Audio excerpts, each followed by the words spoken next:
Amazon's new identity verification rule. Is it good or bad for sellers? I'm Josh Hackett, CEO of EHP Consulting Group. Let's dive in.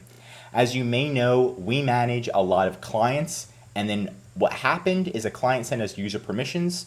We usually have no problems, but now Amazon is asking for identification. Let me show you it right here. And it says, hello, retain this email until you are successfully connected with the brand. It is the only place to access your invite. So you've been invited to become an authorized administrator on the brand, and it has the brand name, I blanked that out, on Amazon brand registry. So it says you can accept the invite.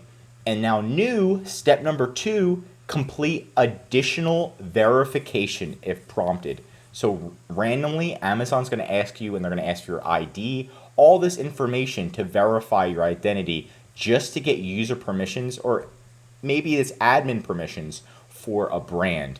But it's a little crazy, I think, for this, but it's just something I want to share with you. And then here it goes.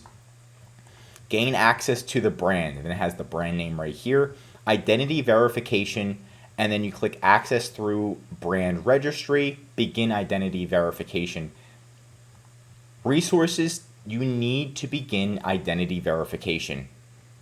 And then it's showing you, so you need a smartphone with a high quality resolution camera. You will need to capture a live photo of yourself and take photos of the physical identification documents, brightly lit room, physical copy of passport, driver's license, or other government issued identity document.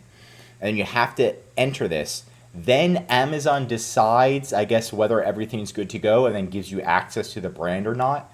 Amazon is saying, this is the only thing I could find, is Amazon wants to make sure that you're not a robot. So they're doing it to make sure you're an actual human.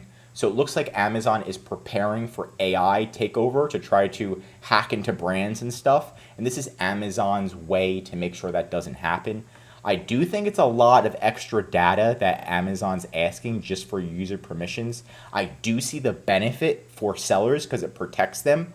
But at the same time, it does seem like a lot of extra work. If you're hiring a company like us, or if you're hiring somebody else, it might take a lot of extra time to get that identity verification, especially if like something's off a little bit and then Amazon's not happy with it. It could take a little bit of extra time. But overall, it is for safety. I wish Amazon didn't ask for all these identification documents just to give user permissions to somebody.